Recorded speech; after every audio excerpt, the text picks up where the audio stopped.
From TLDR News, this is your daily briefing for Monday the 20th of March 2023.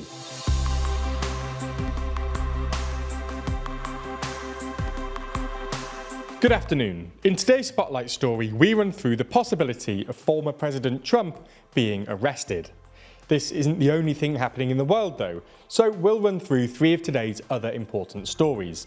And in our exclusive Nebula section, we go through the controversy engulfing Netflix. But first, are we about to see Trump behind bars? Over the weekend, former US President Donald Trump posted that he expected to be arrested on Tuesday this week, as speculation mounted that prosecutors in New York would bring charges against him. So why is Trump in hot water? The indictment and rumoured arrest relate to a long-running case brought by Manhattan's District Attorney Alvin Bragg over hush money payments to the adult film star Stormy Daniels. Back in 2018, it was revealed that, in the run-up to the 2016 presidential race, Daniels had been paid $130,000 in order to prevent her from going public about an alleged encounter in 2006, way before his political career began, but during his marriage to Melania Trump. Now, Trump denies that the encounter ever took place, but has admitted paying the hush money to Daniels as part of an NDA. The hush money payment in and of itself is not the problem for Trump here. It's the way the payment was made and the fact it wasn't reported at the time, something that could have been required under election campaign finance rules. According to reports, Trump didn't personally pay Daniels the money, but rather it was his then personal attorney, Michael Cohen, who did so. Cohen, testifying before a judge in US District Court, said he made the payments on Trump's orders. According to prosecutors, the Trump Organization then reimbursed Cohen for his payment to Daniels, classifying the payment as a legal expense. This classification of the hush money would, if true, amount to the state crime of falsifying business records, something that in corporate America is merely a misdemeanor. Falsifying business records becomes a felony, however, and punishable by prison time if it's done as part of a cover-up or wider criminal wrongdoing. That, in this instance, being a campaign finance rule violation.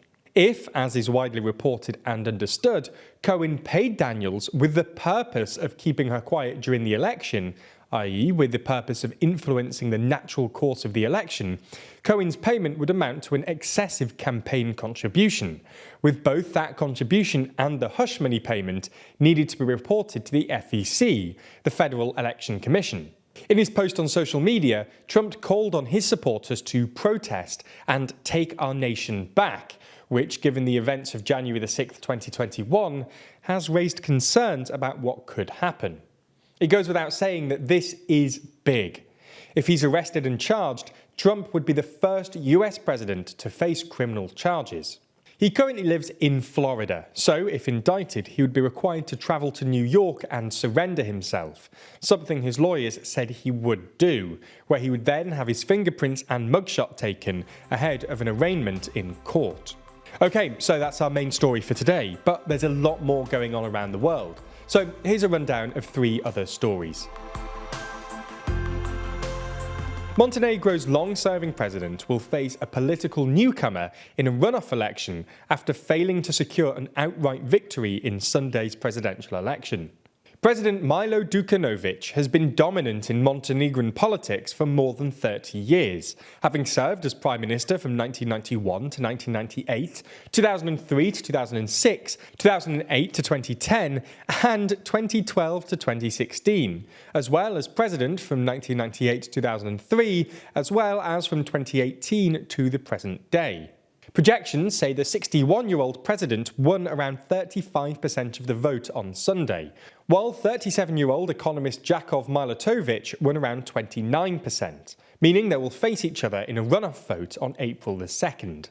Montenegro has faced political turmoil and uncertainty in the last couple of years, with pro-European, pro-Serbian and pro-Russian blocs competing for influence.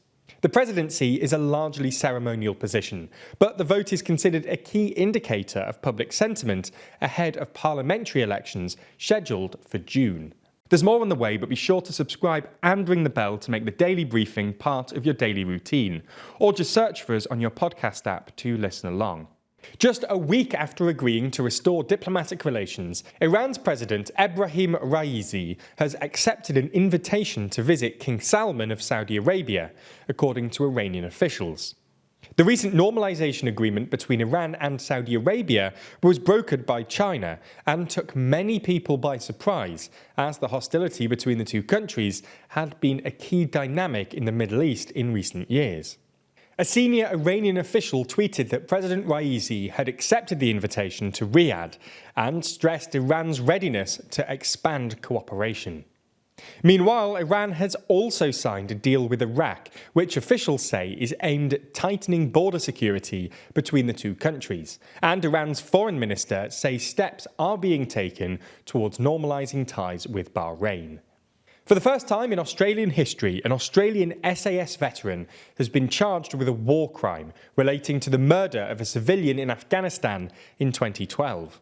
Oliver Schultz, 41, was confirmed to be Soldier C in a 2020 documentary for ABC in Australia that exposed war crimes committed by members of the Australian military. Footage shows the soldier shooting an Afghan civilian in a wheat field in the Uruzgan province.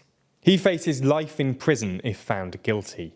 The investigation was conducted by the OSI, which was set up after a 2020 report found credible evidence of 39 unlawful killings during the war in Afghanistan, with 19 former special forces being identified as needing investigation for killings between 2009 and 2013. The arrest of Schultz is believed to be the first linked to the inquiry.